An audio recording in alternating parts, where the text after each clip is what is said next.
우리 주님의 은혜와 평강이 우리 가운데 임하기를 바랍니다. 우리가 믿음의 사람으로서 진정한 신앙의 위대함이 무엇일까? 그리고 뭐라고 생각하십니까? 언제 그리고 어디서나 우리가 주님을 만난 이 개인의 영적인 체험도 굉장히 중요합니다. 그러나 그보다도 더 우리가 옆 사람과의 관계에서 더 분명하게 드러나는 거예요. 그리스도인의 신앙생활을 혼자 하는 건 아닙니다. 여러분 공동체 안에서 지체들과 더불어서 영적으로 성숙해 가는 것입니다. 하지만 우리가 몸담고 있는 몸담고 자라는 이 교회의 공동체는 완전하지가 않아요. 모두가 허물도 많고요, 문제도 많고요, 그리고 크고 작은 죄와 그리고 아픔도 있고요, 그리고 슬픔도 있고, 그리고 상처도 있습니다. 공동체를 구성하는 개인도 마찬가지입니다. 공동체 지체 가운데 한 사람이 허물과 죄가 있을 때 그들을 섬기고 대하는 문제, 이게 신앙의 굉장히 중요한 부분입니다. 여러분, 우리가 위대한 일을 갖다가 하는 것 이상으로 중요한 것은 허물 있는 사람을 어떻게 대하느냐, 허물 있는 사람을 어떻게 대하느냐, 이런 성도의 성도됨이 드러나는 순간입니다. 여러분, 그렇다면 하나님은 허물과 그리고 연약함이 드러나고 실패가 드러나고 잘못이 드러나는 성도들을 어떻게 대하라고 우리에게 말하고 있는가? 이것이 오늘 본문의 내용입니다.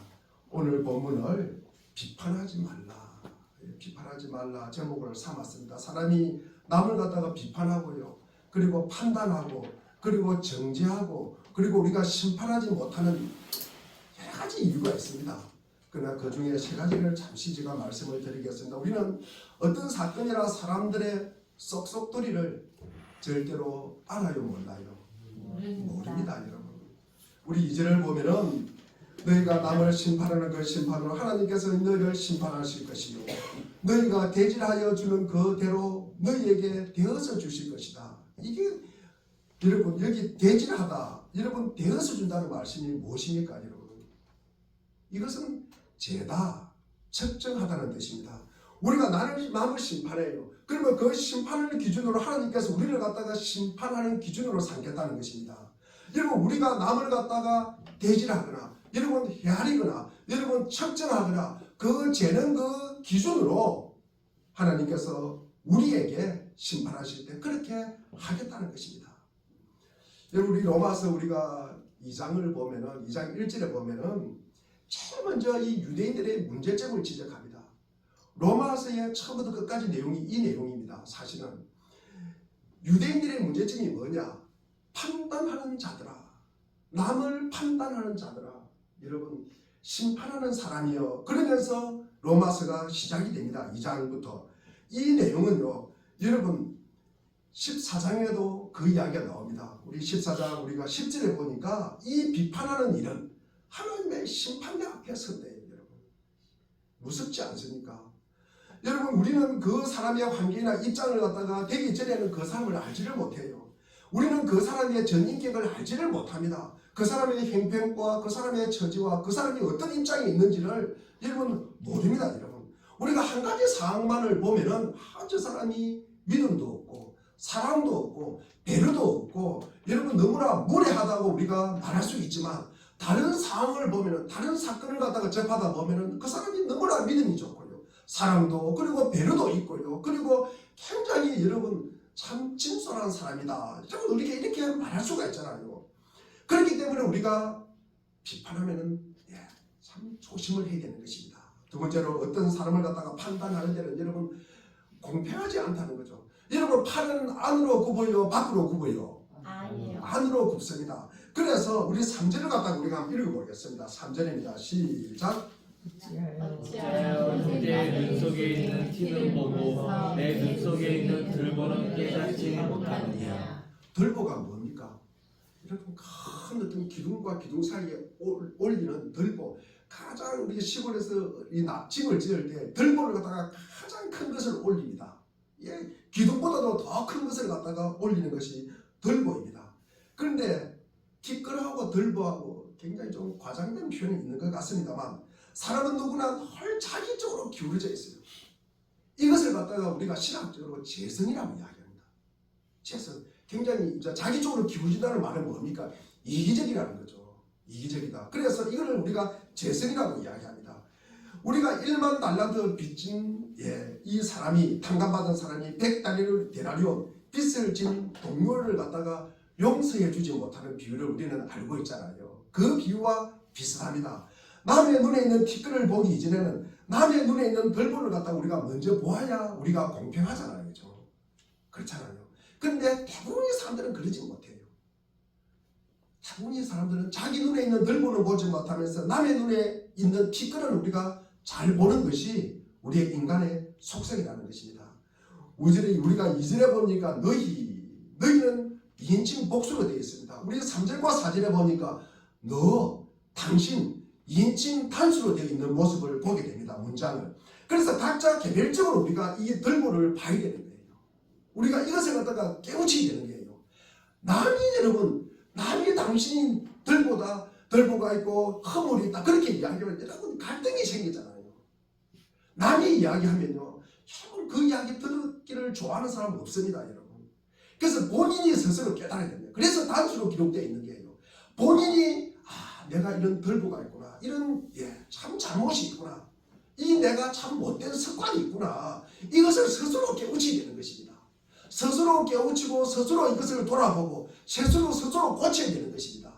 남이 여러분 이야기하기는 굉장히 참 곤란한 부분입니다. 사람은요. 자기 잘못은 티끌이고 남의 잘못은 덜보라고 생각하잖아요. 남의 잘못은 굉장히 여러분 엄격하는데 자기에게는 굉장히 관대한 것이 인간의 모습이에요. 여러분. 그렇기 때문에 온전히 공정한 사람이 있어요, 없어요? 공정한 사람은 없다는 말씀입니다. 그래서 오직 하나님만이 공정하다는 거죠. 하나님만이 심판자입니다. 하나님만이 판단자입니다. 우리가 15절에 예수님께서 우리가 비판하지 말아야 할 결정적인 이유는 아무도 남을 갖다가 판단할 만큼 우리는 선하지도 그리고 진실하지도 않다는 말씀입니다. 우리 4절 한번 읽어보겠습니다. 우리 오늘 본문 4절입니다. 시작. 내 눈속에는 들보가 있는데 어떻게 남에게 말하기를 내 눈에서 티를 빼내줄 테니 가만히 있거라 할 수 있겠느냐.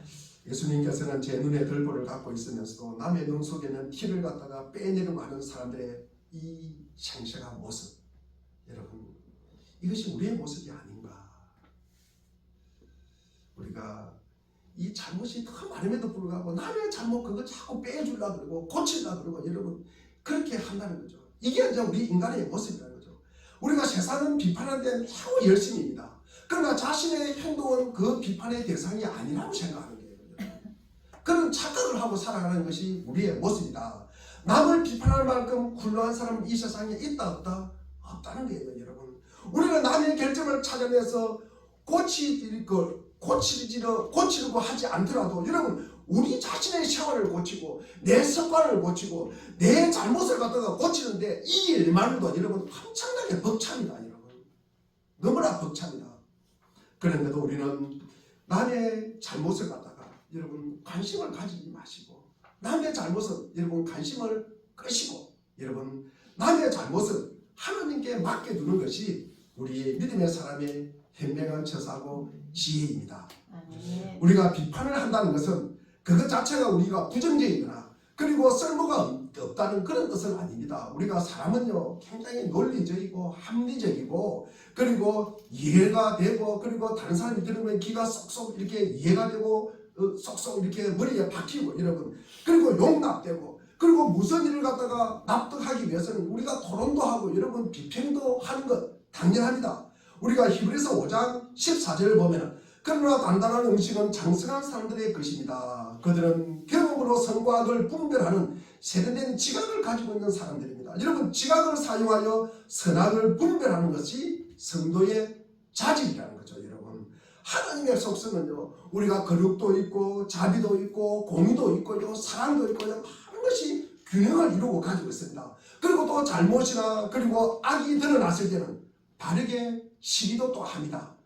우리 마태복음 23장도 마찬가지입니다. 우리 23장 2절, 3절, 4절을 우리 한번 읽어보겠습니다. 우리 마태복음 시작. 율법학자들과 바리새파 사람들은 모세의 자리에 앉은 사람들이다. 그러므로 그들이 너희에게 말하는 것은 무엇인지 다 행하고 지켜라. 그러나 그들의 행실은 따르지 말아라. 그들은 말만 하고 행하지 않는다. 그들은 자기 힘든 무거운 짐을 묶어서 남의 어깨에 지우지만 자기들은 그 짐을 나누는데 손가락 하나도 까딱하고 하지 않는다. 여러분, 모세의 자리. 여러분, 모세는 지도자입니다. 누구나 모세의 자리에 앉고 싶어요. 그 모세의 자리에 앉기는 좋아하지만 여러분, 세상 사람들은 바리새파나 이 바리새인 율법학자들처럼 말만 하고 여러분 행하지 않는다는 거예요. 이 표현이 참 신랄하지 않습니까? 여러분, 손가락 하나 까딱한다 안 한다? 손가락 하나도 까딱하지 않는다. 여러분, 말만 한다는 말만. 여러분, 세 번째로 우리가 자신의 한계와 범위를 넘어서서 재판자의 역할을 하는 것은 굉장히 곤란하다는 거죠, 여러분. 그러니까 모세가 지도자니까 지도자로서 할 것만 하고 자기가 그 뒤에 지도자가 할 걱정이 얼마나 많습니까? 생각해야 될 것이 얼마나 준비할 것이 많습니까? 여러분, 그것을 생각하지 않고 보이는 부분만 가지고 말씀을 한다는 거죠. 참된 재판관은요, 여러분, 하나님밖에 없다는 말씀입니다.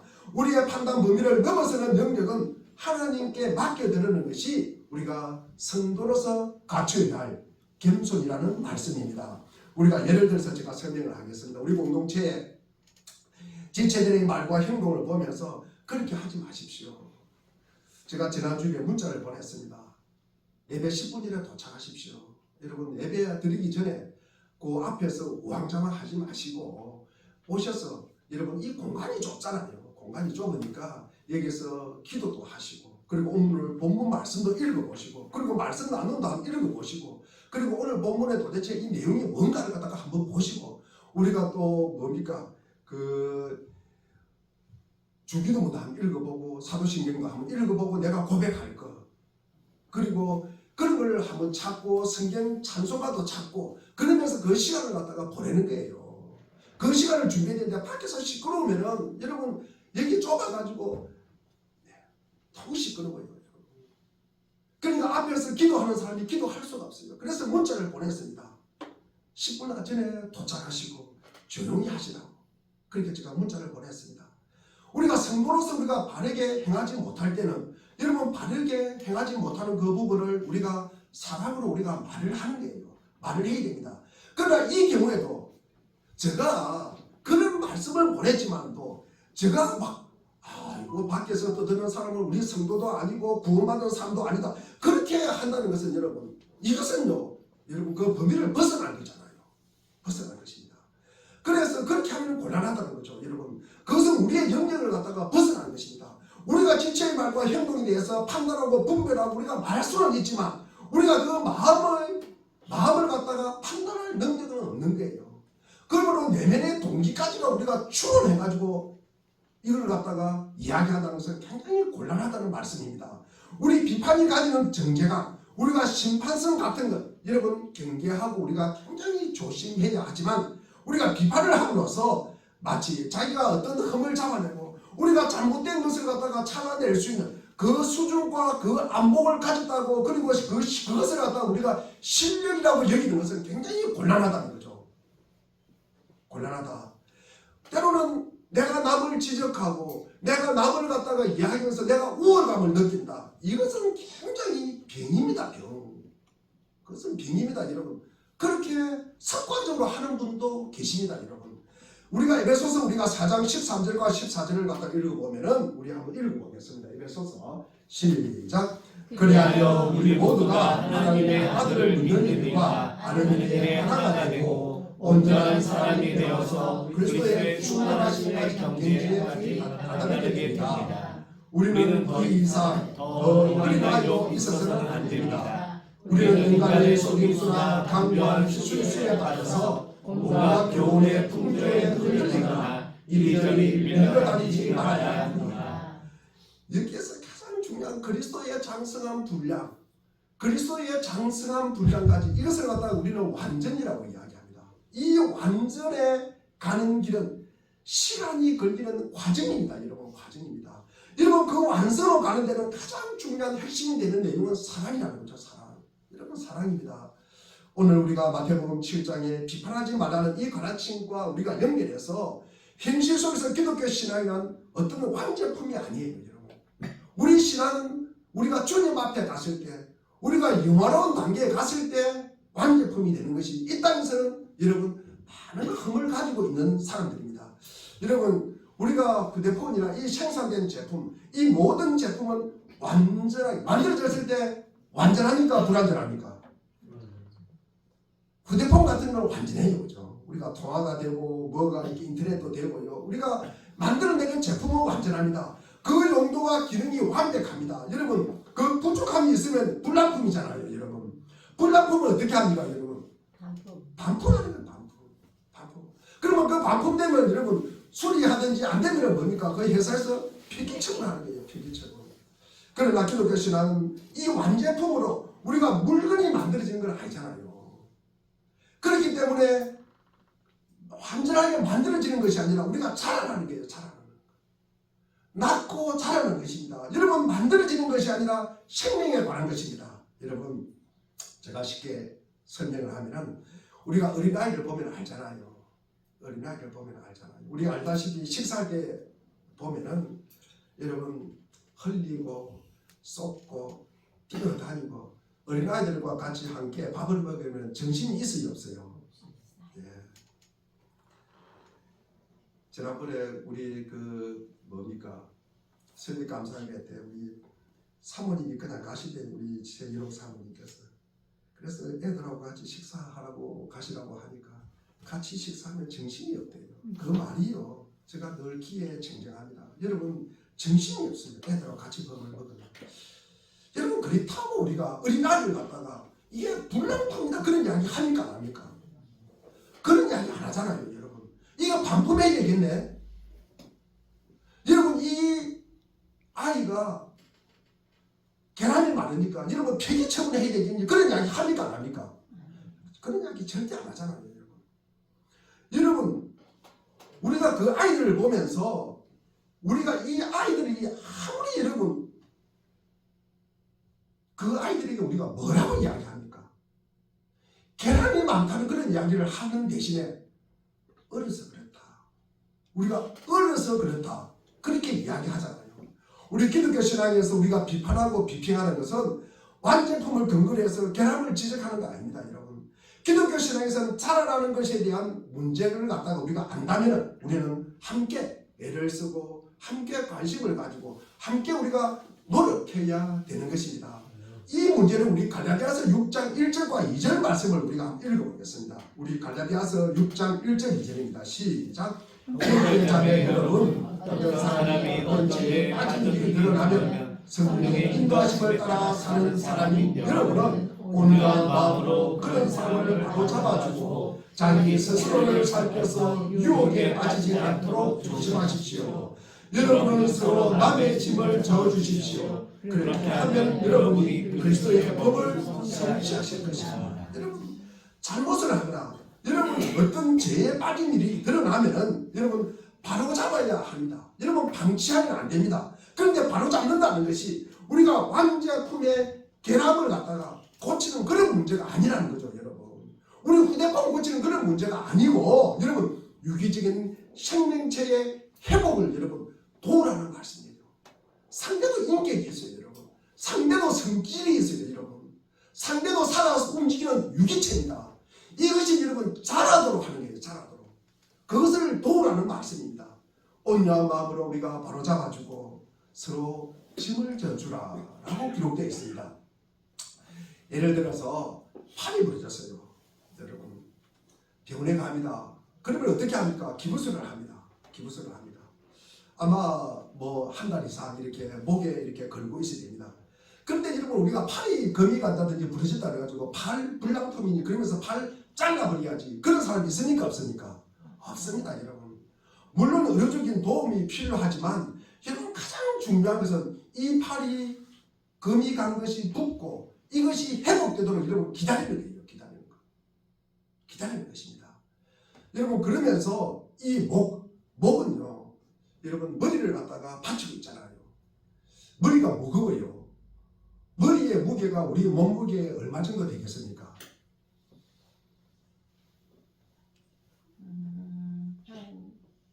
한 3분의 1 정도 됩니다. 머리의 무게가. 왜 머리가 무거운지 아세요? 제가 말씀을 준비를 하면서 곰곰이 생각해 보니까 내가 머리가 무거운 것이 내 머리에 돌이구나. 내 머리가 돌이구나. 여러분, 내 머리에 차돌 같은 돌이 들어있어서 그렇구나. 제가 그런 생각을 했습니다. 여러분, 목은요, 머리를 갖다가 지탱하고요. 그리고 여러분 팔이 이렇게 부러졌을 때 팔을 갖다가 감고 이렇게 목에 걸잖아요. 그러면 목이 나 못해. 그러면서 불편한 거 맞습니까, 여러분? 불편한 거 맞습니까? 여러분, 못 맞습니다, 여러분. 우리가 기꺼이 견디는 것은요, 여러분은 팔이 회복되기 때문에 그까지 기다려주는 게잖아요, 여러분. 목이 아프지 말도, 머리도 받치고 있는 게 아프지 말도, 여러분 팔도 걸고 있는 거예요, 목에다가. 그런 차원에서 짐을 서고지라. 여러분, 그리스도의 법을 성취하라. 우리가 그리스도의 법은 틀린 것을 정죄하고 결함을 고치는 것이 아니라 생명을 낳고 기르라는 것입니다. 여러분, 예수 그리스도께서 우리를 죄와 사망으로부터 구원하셔서 하나님의 자녀로 우리를 낳으셔서 우리와 당신을 묶으시고 함께 그리고 우리를 기르십니다. 그러면서 에베소서 4장에서 말씀하는 이 완성으로 가는 길, 완성이 뭐라고 했습니까? 그리스도의 장성한 분량까지 자라가는 것이에요. 아멘. 그것이 사랑으로 말입니다. 사랑의 방법으로 말입니다. 아멘.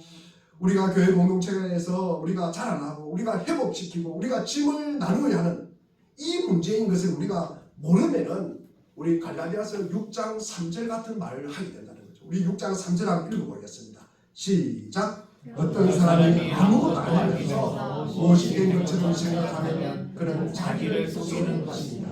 여러분, 어떤 사람이 아무것도 아니면서 이런 거지, 이 비판하고 이거 비판하고 이렇게 하는 사람은 자기를 갖다가 여러분 속이는 것이다. 여러분, 우리가 잘못을 우리가 구별하거나 누구의 결함이나 부족을 판단할 안목이 있는 것이 여러분 실력이 아니에요. 여러분, 그리스도의 법을 성취하기 위해서는 짐을 지고 있을 때 여러분 비로소 그는 실력 있는 자가 되는 것입니다. 여러분, 짐을 질 때 실력 있는 자가 되는 것입니다. 우리가 지적하고 판단하고 비판하는 것이 실력이 아니라 여러분 짐을 지는 실력이 진짜 실력이라는 것입니다. 우리 갈라디아서 6장 4절 5절 말씀을 보면은 각 사람은 자기를 살펴보십시오. 그러면 자기에게서 자랑거리가 있더라도 남에게까지 자랑할 것은 없을 것입니다. 우리 5절 같이 읽겠습니다. 시작. 사람은 각각 자기 몫의 짐을 져야 합니다. 여러분, 각각 자기 자리를 지키라고 하는 것입니다. 여러분, 그리고 자랑거리는요, 여러분, 남이 여러분 우리의 자랑을 갖다가 드러내는 것이지 자기가 자기를 갖다가 나타내는 것이 이건 자랑은 여러분 성경적인 자랑이 아니에요, 여러분. 네. 우리의 자랑은요, 우리의 칭찬은요, 우리의 장점은요, 다른 사람이 드러내주는 거예요. 아멘. 내 입장에서는 수동적인 거예요, 여러분. 자기가 자랑을 갖다가 자기 입으로 하면 이거는 뭡니까? 자랑을 다 까먹는 거예요. 그런 성경적이지 않다는 말씀입니다. 여러분, 팔이 부러졌을 때 여러분 목이라도 튼튼해야지, 다리가 부러졌을 때 팔이라도 튼튼해야지. 아니 그래야 되는데 자기가 다리 부러졌다고 팔도 부러져라. 그러면 뭐 다리도 부러지고 팔도 부러지고 여러분 이 몸이 어떻게 지탱을 할 수 있습니까? 없습니까? 전혀 할 수가 없는 것입니다. 여러분, 누구나 실패나 부족을 지적하는 것이 자기의 내용도 자기의 자리도 여러분 자기의 실력도 아닙니다. 여러분, 팔이 부러졌다고 말하는 다리는 튼튼해야 되는데 그것이 자기의 몫이에요. 여러분, 자기의 자리입니다. 그리고 자기의 책임이에요. 그것이 자기의 실력이라는 것입니다. 여러분, 자기 책임 없이 이 자기 책임은 전혀 없다고 여러분 비판, 그거 그만하라는 것이 오늘 예수님의 말씀이잖아요. 예수님의 말씀입니다. 여러분, 우리가 에베소서 우리가 4장 15절과 우리 16절 말씀을 우리 한번 읽어보겠습니다. 15절입니다. 시작. 우리는 사랑으로 진리를 바라고 살면서 모든 면에서 자라면서 머리가 되시는 그리스도의 날까지 다다라야 합니다. 온몸은 머리이신 그리스도께 속해 있으며 몸에 갖춰져 있는 각 마디를 통하여 연결되고 결합됩니다. 각 지체가 그 맡은 분량대로 활동함을 따라 몸이 자라나며 사랑 안에서 몸이 건설됩니다. 우리가 비판을 한다는 것은 상대방의 유익을 위해서 하는 거예요, 여러분. 그리스도에게 자라나는 게 그리스도에게 다다르게 한다고 표현하고 있습니다. 그래서 자라나는 과정은 여러분 사랑으로 시작되는 거예요. 사랑으로 자라는 것입니다. 여러분 비판한다고 자라는 것이 아니라 여러분 사랑하기 때문에 여러분 자라나는 거예요. 본인이 그것을 알아야 되는 거예요. 본인이 스스로 깨달아야 된다는 거죠, 여러분. 남이 여러분 비판해서 여러분 그 사람이 고칩니다. 그걸 오래 가지를 못해요. 오래 가지를 못합니다. 사랑은 우리가 감격하고 희열을 느끼고 어떤 절정의 문제가 아니라 그 시작이 있고 거기에 도달하는 중간 단계에 우리가 있는 것입니다. 완성 단계가 아닙니다, 여러분. 사랑하며 감동하며 감격하고 그리고 기쁨이 있는 것보다 그 사랑의 일꾼에 여러분 오래 참고 온유하고 무례히 행치 아니하고 성리지 않는 것, 그것이 사랑으로 가는 길입니다. 여러분 사랑 안에서 큰다는 것은 우리가 가장 중요하게 누군가에게 상대방에게 여러분 내가 해야 할 일에 대해서 책임을 묻지 않는 것이에요. 책임을 묻지 않는 것입니다. 여러분 내가 할 일을 상대방에게 우리가 책임을 묻지 않는다는 것은 너 때문에 우리 공동체가 이렇고 너 때문에 우리 가정이 이렇게 깨지고 너 때문에 우리가 이렇게 불편하고 너 때문에 이렇게 내가 불행하다, 여러분 그렇게 말하지 않는 거예요. 너 때문에 이 나라가 요 모양 요 꼴이다, 이런 말 타단하는 거예요. 그것으로 인해서 필대 흘리지 않는 것입니다, 여러분. 그것이 사랑 안에서 큰다고 우리가 말할 수가 있는 것입니다. 우리 각자 내 자리를 지키는 싸움을 하는 거예요. 그것이 오래 참는 것이고 무례히 행치 않는 것입니다. 여러분 한 개인도 마찬가지입니다. 우리가 예수 믿고 여러분 감격하고 신앙생활 여러분 잘하고 싶은데 잘 안 돼요. 여러분 보통 잘하는 사람은 여러분 우리가 신앙의 소원이 단순한 사람이 잘해요. 생각 없이 사는 사람이 잘합니다. 여러분 간단한 사람이 잘해요. 여러분 우리가 교회 공동체 여러분 이 지상의 교회는 지상의 교회는 여러분 완전한 교회가 있어요, 없어요? 없습니다, 여러분. 이 지상의 교회는 완전한 교회가 없습니다. 여러분 교회가 좋니 나쁘니 그런 이야기 함부로 하면 안 됩니다, 여러분. 우리가 여러분 우리가 보통 우리가 잘하는 신앙생활 하는 사람 여러분 이런 사람들은요 중요한 것 한 가지만 생각하는 거예요. 중요한 것 한 가지만 생각합니다. 여러분 이것저것 여러분 우리가 직장 다니면서 여러분 우리가 뭐 이 두 가지 세 가지 일을 하고 이러면 굉장히 복잡해요. 복잡합니다. 한 가지도 옳게 못한다는 것입니다. 여러분 우리가 이 사실을 너무 기억하시기를 바랍니다. 우리가 교회는요 부족한 사람들이 은혜를 입어서 여러분 하나님의 부름을 받은 곳이에요. 아멘. 그런데 우리가 많은 오해 중에 하나가 우리가 교회를 갖다가 우리가 생각할 때 우리가 같은 신앙을 우리가 고백하고 그리고 같은 신앙의 칼날을 가진 사람들이 서로 합의해서 모인 곳이 아니잖아요, 여러분. 교회는 하나님이 부르신 곳이에요. 하나님이 선택하여 부르신 곳이 교회입니다, 여러분. 그렇기 때문에 그 부름을 어떤 특별한 목적, 특별한 관심으로 여러분 공통부모가 되는 건 없습니다, 여러분. 여기 우리가 한 20명 남짓 넘어 계시지만 각자의 소원을 묻고 각자의 어떤 이렇게 목적을 물으면 같은 분이 아무것도 없을 것입니다. 여러분 공통부모 되는 게 아무것도 없습니다. 여러분 하나님의 예수 안에서 부르시는 그 무한한 은혜, 여러분 그 무한한 은혜가 뭡니까? 유일한 교회의 근거가 되는 것입니다. 교회의 근거가 되는 것입니다. 하나님의 부르심으로 여러분 나와 관심이 다 다른 사람들이에요. 여러분. 키도 다르고 얼굴도 다르고 나이도 다르고 생김새도 다르고 여러분 가끔 가다가 우리가 생일만 같아도 와 그래요. 와, 생일만 같아도 여러분 나와 성격이 또 다릅니다. 여러분 나와 취향도 다릅니다. 이 다른 사람들이 함께 모여서 신앙생활을 하는 것입니다. 왜냐하면 사랑만이 신앙을 기르고 그리고 사랑만이 교회 공동체를 지키기 때문입니다. 여러분 사랑만이 신앙의 본질입니다. 사랑만이 하나님이 원하시는 목적이기 때문입니다. 기능이나 그리고 어떤 명분이 개인의 신앙과 교회 공동체의 목적이 되는 것이 아닙니다. 우리 마태복음 우리 5장에 보면은 우리 마태복음 5장 43절, 44절, 45절 우리 한번 읽어보겠습니다. 자, 시작. 내 이웃을 사랑하고 내 원수를 미워하라 하고 말한 것을 너희는 들었다. 그러나 나는 너희에게 말한다. 너희 원수를 사랑하고 너희를 박해하는 자를 위하여 기도하라. 그래야만 너희가 하늘에 계신 너희 아버지의 자녀가 될 것이다. 아버지께서 한 사람에게나 선한 사람에게나 똑같이 해를 떠오르게 하시고 의로운 사람에게나 불의한 사람에게나 똑같이 비를 내려주신다. 아멘. 하나님은 우리와의 관계를 아버지와 자녀의 관계로 요구합니다. 이런 무슨 법적이나 윤리적이거나 그리고 어떤 이해관계나 그리고 어떤 기능적인 그런 요구를 하는 것이 아니라 누구와 누구의 관계, 부모와 자식의 관계를 요구하는 거예요, 여러분. 그래서 우리에게 여러분 아버지를 닮아라.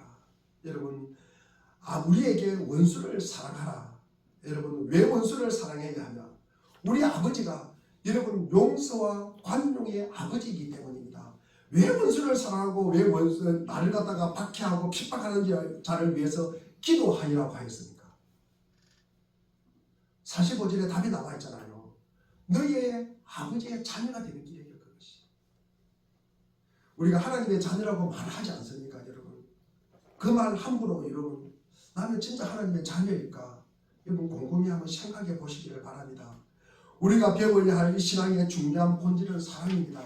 여러분 사랑으로 가는 그 모든 계단은 관용과 용서입니다. 관용과 용서라는 것은 하나님이 질서가 없거나 하나님이 책임을 요구하지 않는다는 것이 아닙니다. 하나님은 거룩한 분이고 당연히 우리에게 책임도 물으시고 질서도 요구하시고 벌을 내리시기도 하고 징계도 내리기도 합니다. 여러분 내가 자식으로 부모 입장에서 여러분 우리 부모가 계시기 때문에 우리가 계시잖아요. 있잖아요, 여러분. 우리가 부모에게 내가 어떻게 했는지 여러분 곰곰이 생각해 보시기를 바랍니다. 우리가 더 분명하게 알려고 하면은 내가 자식을 길러보면은 확실하게 아마 더 명확하게 경험할 것입니다. 자녀를 사랑하기 때문에 우리가 매도도 있고 부중도 합니다. 여러분 협박도 합니다. 그러나 우리가 가끔 놓치고 있는 것은 우리가 매도 들고 우리가 협박도 하고 부중도 하고 우리가 이것이 자녀를 기르는 것입니다. 이건 전부인가? 여러분 훨씬 그것보다도 더 많은 한숨과 눈물과 여러분 걱정이 더 많다는 것입니다. 자녀 키우면서 여러분 눈물 짓지 않는 부모가 계십니까? 이것으로 자녀를 기르는 것이에요, 여러분. 그래야 한없이 우리가 용서할 수 있고 내 마음대로 세상이 되는 것이 없구나 느끼게 되고 참고 여러분 인내하고 여러분 희생할 수 있는 사람이 되는 것입니다. 비판의 문제에서도 우리에게 가장 큰 위협이 되는 것은 우리가 옳고 그른 것을 따지느라고 우리 자신이 하나님의 백성으로서 우리가 깊어지고 우리가 채워져야 할 그 내용들을 갖다가 우리가 놓치고 있는 것은 아닌가? 놓치고 있는 것은 아닌가? 여러분 사랑하는 교회 여러분, 우리가 몸담고 있는 교회가 완벽하면 서로 좋습니다. 여러분 다 같은 뜻을 가지고 그 뜻이 높고요, 그 뜻이 분명하고요, 그리고 그것을 갖다가 실천할 수 있으면 참 좋습니다. 여러분 그러면요 사람이 깊어지지 않습니다. 다른 말로 표현하면요 실력이 없어요. 실력이 없습니다. 여러분 제가 지난주에 주위에서 잘 아시는 분이 우리 물된 동산교회에 오고 싶은데 그분의 남편이 폐병에 걸려서 이렇게 돌아가시면서 그 교회에서 조그마한 교회에서 장례도 치러주시고 여러 가지 그 목사님이 이렇게 수고하셨기 때문에 저는 교회를 옮길 수가 없지만 다른 사람이 교회를 찾고 있으면 우리 물된 동산교회를 꼭 소개해 주겠습니다. 그래서 전화가 왔어요. 그날따라 이렇게 전화가 왔어요. 그런데 그분이 그런데요. 개척교회, 상가교회는 내가 안 가겠다고 그러는데요. 그래도 그분이 가라고 이렇게 건면을 했대요. 지난주에 보니까 안 오셨어요. 오늘도 안 오셨어요. 그래서 참 마음이 상했습니다. 그런데 그 말을 듣고 그 지난주에 제가 한 6시쯤 돼가지고 제가 집에 여기 교회에서 앉아서 기도를 하고 있다가 우연히 저 휴대폰에 저 페이스북에 누가 글을 올렸어요.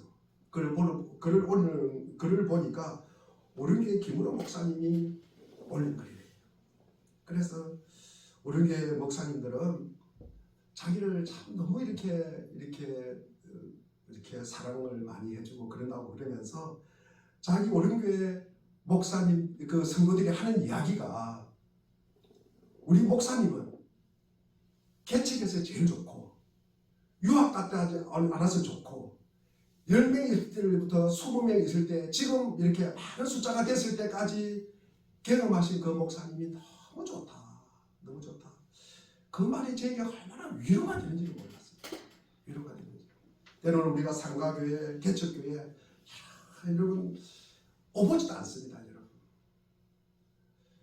여러분 우리가 인생을 살면서 우리가 여러분의 삶이 어려운 것은 여러분이 준비하고 여러분이 이렇게 기대하고 여러분이 선택하고 여러분이 좋아하고 여러분이 감당할 수 있는 것만이 현실로 여러분 여겨져 갑니까? 그렇지 않잖아요. 우리가 예상하지 못하고 우리가 준비하지 못하고 여러분 가장 싫어하는 것 그리고 피하고 싶은 것 여러분 깜찍한 것 이것이 우리에게 도전으로 오는 것입니다. 여러분. 그러나 비판하지 말라는 이 성경이 우리에게 가르치는 가장 중요한 핵심은 여러분 부딪히라는 거예요. 부딪히라. 여러분 당해보라는 거예요. 당하는 거예요. 여러분 그 문제를 다 해결함으로써 우리가 사람이 훌륭해지는 건 아닙니다. 여러분 그 일을 당함으로써 우리가 더 깊어질 수 있는 거예요. 여러분. 우리의 속사람이 채워질 수 있다는 말씀이에요. 여러분. 이것이 그리스도의 법입니다. 여러분 예수님께서 우리를 구원하기 위해서 수고를 당하시고 여러분 조롱도 당하셨어요. 여러분 채찍질로 고통도 당했었습니다. 여러분 억울하게 죽었습니다. 여러분 우리의 인생의 현실에서 우리가 변명할 수도 없고 여러분 자랑할 수도 없고 여러분 누구에게 말할 수 없는 일을 갖다가 당한다는 것은 비로소 우리 속에 뭐가 생기는 것이에요. 여러분 비밀이 생기는 거예요. 비밀이 생기는 것입니다. 여러분 누구에게 털어놓아야 하는데 털어놓고 날려버릴 수 없는 혼자 져야 할 짐이 있다는 거예요. 짐. 그 비밀이 생긴다는 거예요. 그것이 뭡니까? 실력이 되는 거예요. 실력. 여기서 힘들면 옮겨버리고 여기서 힘들면 옮겨버리고 견뎌내지를 못하는 거야. 당하지를 못하는 거야. 그거 양지만 쫓아다니 보십시오. 실력이 쌓이겠어요. 여러분. 열왕기상 우리가 3장에 보면 지난주에도 제가 잠시 말씀을 드렸습니다. 솔로몬의 재판 이야기가 나옵니다. 여러분 어느 두 여인이 동시에 애를 낳아서 기릅니다. 그런데 애를 갖다가 잘 기르다가 여러분 어느 한 엄마가 아기를 갖다가 아마 짓눌려서 아마 애가 죽을 것 같아요. 옆에 있는 보니까 엄마가 아기하고 새근새근 잠을 자고 있는 거예요. 그래서 아기를 바꿔치기 합니다. 근데 자다가 깨어난 엄마가 죽은 애를 보니까 아무리 봐도 자기 애가 아니에요. 그래서 저 여인이 안고 있는 애가 우리 애라고 이야기하니까 이 안고 있는 여인은 자기 애라고 그러는 거예요. 서로 앉아 이렇게 옹심각심하다가 솔로몬 앞에 왔습니다. 그래서 솔로몬이 묻습니다. 누가 진정한 의미냐 이렇게 물으니까 다 자기가 자기 애라고 이야기하는 거예요. 그러니까 뭐라고 판결을 내립니까? 애를 갖다가 두 개를 나누어서 각자 자기랑 아이가 그러니까 반반씩 주어라. 여러분. 그때 여러분 이 생모가 뭐라고 이야기합니까? 여러분. 이 생모가 뭐라고 이야기합니까? 여러분. 아닙니다. 그러면 안 됩니다. 여러분. 안 됩니다. 왕이시여. 제가 잘못했습니다.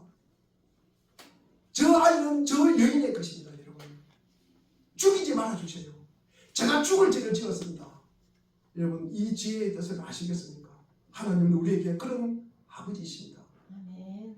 애를 살리기 위해서 자기가 범죄자가 되는 거예요. 여러분. 아멘. 자기가 거짓말쟁이가 되는 거예요. 여러분. 아멘.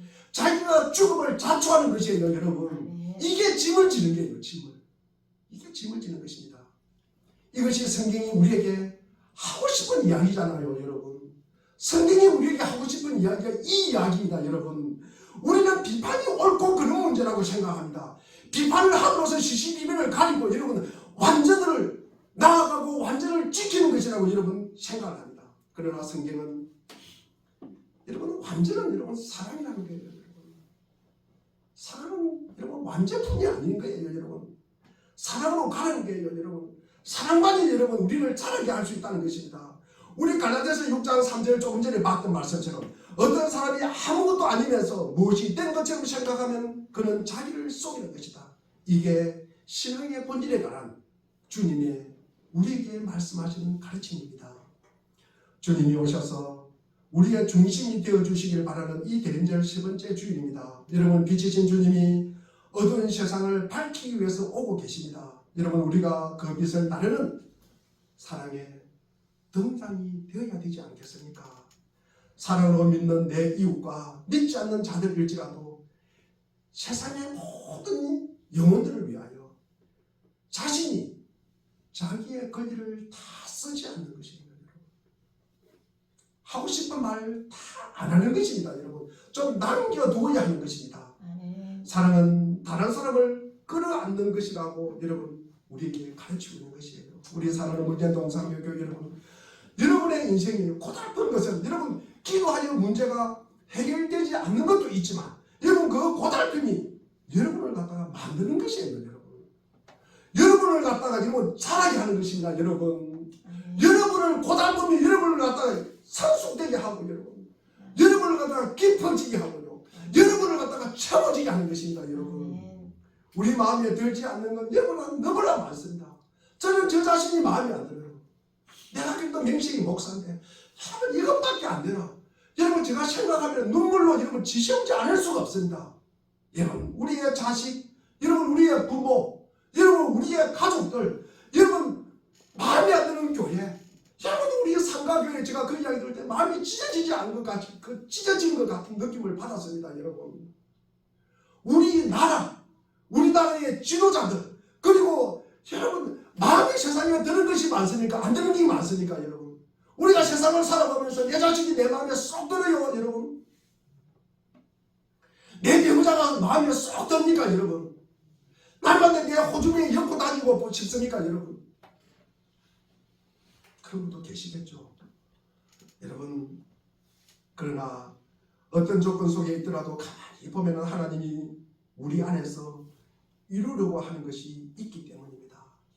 여러분 가장 나쁜 환경과 조건과 이웃 가운데 있더라도 우리가 원수를 사랑하고 핍박하는 자를 위해서 기도하라고 하심으로 만들어내야 할 그 무엇이 반드시 있다는 것입니다. 여러분 반드시 있다는 것입니다. 그래서 우리는 그런 것들에 대해서 불평할 필요가 없다. 원망하지 말라는 것이 주님의 말씀입니다. 억울함 속에 있고 우리가 그 고통 속에 있으니까 여러분 그 속에서 무엇을 만들어야 되는 싸움인가? 나에게 무엇을 만들려고 하는 것인가? 주님께서 나에게 요구하는 것이 무엇인가를 여러분 한번 생각해 보시기를 바랍니다. 대부분이 우리는 싸우면 상대방이 잘못했다고 해요. 상대방이 변하기를 바랍니다. 상대방이 이렇게 변하고 상대방이 이렇게 변하기를 갖다가 원하고 바라고 그렇게 또 기도합니다. 그런데 진짜 그리스도인의 싸움은 상대방을 고치는 싸움이 아니라 내가 되는 싸움이라는 거죠. 내가 채워지고요. 내가 깊어지는 싸움. 여러분 그거 아닙니까? 이 팔을 고치는데 내가 무엇을 할 수 있는 것이 아니라 내가 짐을 지는 게요. 여러분 짐을 지는 연습 아닙니다. 짐을 지는 실력을 만들어내는 것이 기독교 신앙의 중요한 내용입니다. 그것이 사랑으로 가는 길입니다. 우리 모두가 지금 처한 자신의 신앙 수준과 우리가 몸담고 있는 이 시대, 이 사회, 이 공동체에 대해서 하나님이 인도하실 것을 인정하시고 여러분 자신의 신앙 훈련과 순종을 하십시오. 믿음의 싸움을 하십시오. 환경을 바뀌어달라고 함으로써 아무 책임도 지지 않는 생각 없는 사람이 되겠다는 말강도 같은 생각은 여러분 떨쳐버리시기를 바랍니다. 감사함으로 여러분의 인생을 사시고 여러분의 조건을 감내하시기를 바랍니다. 그게 바로 깊어지고 채워지는 비결입니다. 참된 기다림, 사랑으로 깊어지고 여러분 채워지시기를 바랍니다. 아멘. 그 기다림 안에서 오시는 주님의 은혜가 우리 가운데 머무시기를 주의 이름으로 축원드립니다. 아멘. 기도하겠습니다.